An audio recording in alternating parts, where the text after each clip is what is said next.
बिस्मिल्लाहिर्रहमानिर्रहीम। आज हम जर्मनी के अज़ीम फ़िलासफ़र हेगल की ज़िंदगी और उसके फ़लसफ़ाना अफ़कार पर बात करेंगे।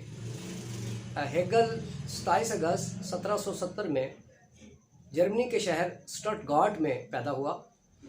इसका बाप जॉर्ज महकमा ख़जाना में एक मामूली अफसर था।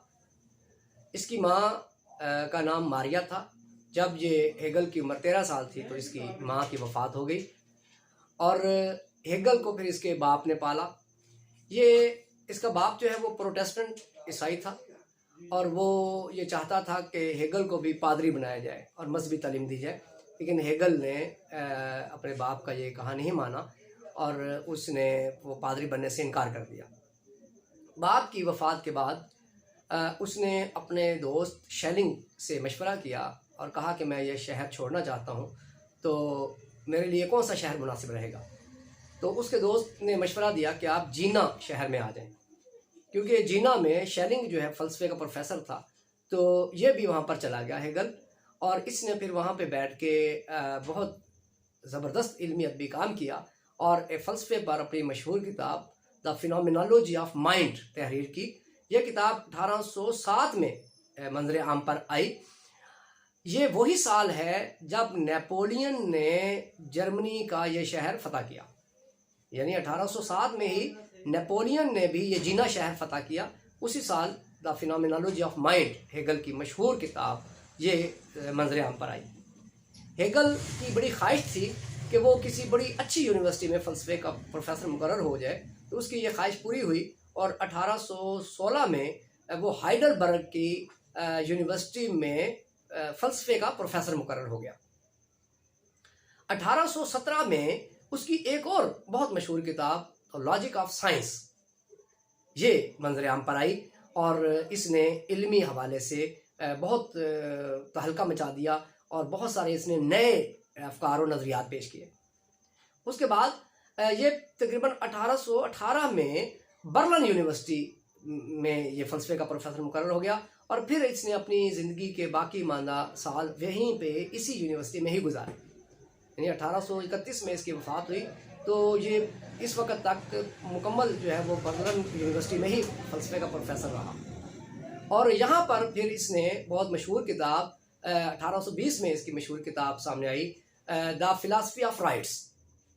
ये तीनों किताबें phenomenology of mind, logic of science और द फिलॉसफी ऑफ राइट्स, ये हेगल की बहुत ही मशहूर किताबें हैं और फ़लसफ़े के हवाले से जो है ये एक बुनियादी माखज़ तस्वुर किए जाते हैं। यानी फ़लसफ़ा समझने के लिए, फ़लसफ़े की दुनिया में कदम रखने के लिए हेगल की इन किताबों का मुताला करना ही होगा और फ़लसफ़ाना अफ़कार और नज़रियात के हवाले से बहुत अच्छी किताबें हैं ये। हेगल की जो फ़िलासफ़ी है उस पर कांट, रूसो, स्पिनोज़ा और शेलिंग के बड़े गहरे असरात हैं। अगर इसकी मजहबी तसनीफ़ात का जायज़ा लिया जाए तो लेसिंग की जो किताब नाथन है उसके बड़े गहरे असरात इसके मजहबी तसानीफ़ पर हमें महसूस किए जा सकते हैं, हम महसूस कर सकते हैं। कांट के बारे में तो कहा जाता है कि अगर कांट ना होता तो हेगल भी ना होता। हेगल जो है वो कहता है कि फ़िक्री अमल के 3 मराहिल होते हैं, एक अंडरस्टैंडिंग, डायलैक्टिकल रीज़न और स्पेकुलेटिव रीज़न। तो वो इन तीनों मराहिल पर बात करता है। डायलैक्टिक्स हेगल का बड़ा मशहूर नज़रिया है। वो कहता है कि जब भी कोई सोच, कोई फ़िक्र पैदा होती है तो वो थीसिस कहलाता है। वो चाहे जितनी भी मुस्बत हो, वो पहले किसी ना किसी ख्याल का रद्द करके पैदा हुई है, तो अब इसके भी कुछ अरसे के बाद इसका भी एक एंटी नज़रिया पैदा हो जाता है, यानी थीसिस का एंटी थीसिस पैदा हो जाता है। दोनों में टकराव पैदा होता है और अफकार और नज़रियात में इसी तरह टकराव का सिलसिला जारी रहता है। डायलैक्टिक्स का मतलब है जदल, यानी टकराव, कशमकश।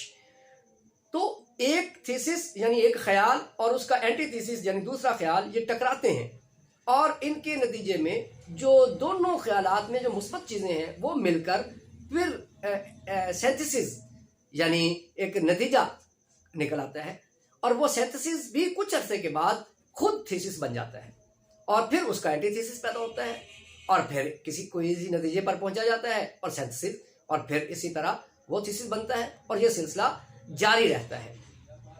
हेगल के यहाँ हमें एब्सोल्यूट रियलिटी का तस्वुर भी मिलता है, एब्सोल्यूट आइडिया का तस्वुर मिलता है, और वो कहता है कि आइडियाज़ जो हैं वो हमारे पास हमें एब्सोल्यूट आइडिया की तरफ से हम तक ख्यालात पहुँचते हैं। और इसीलिए कार्ल मार्क्स ने कहा था कि हेगल का नज़रिया जो है वो यानी ऐसे आसमान से या एब्सोल्यूट आइडिया की तरफ से उसके नज़दीक ख्यालात आते हैं जिसकी वजह से उसका फ़लसफ़ा जो है वो सर के बल खड़ा था। मैंने उसके फ़लसफ़े को पाँव के बल पे खड़ा कर दिया। कार्ल मार्क्स ने हेगल का यही जो है डायलैक्टिक्स का नज़रिया लिया और उसे मुआशी जदलियात में यानी मटेरियलिस्टिक डायलैक्टिक्स में बदल दिया, और कार्ल मार्क्स जो है वो इससे खासा मुतासर हुआ और उसने डायलैक्टिक्स का नज़रिए को मुआशी जदलियात में तब्दील कर दिया। तो हेगल जो है वो हमारे इल्म की दुनिया का एक मारूफ नाम है और 1831 में इसकी वफ़ात हुई और इसकी फ़लसफ़े से आज भी दुनिया इस्तिफ़ादा कर रही है। तो उम्मीद है हेगल के हवाले से आज की ये गुफ्तगू आपको पसंद आई होगी। तो हमारे चैनल को सब्सक्राइब करें, लाइक करें और कमेंट्स करें। बहुत शुक्रिया।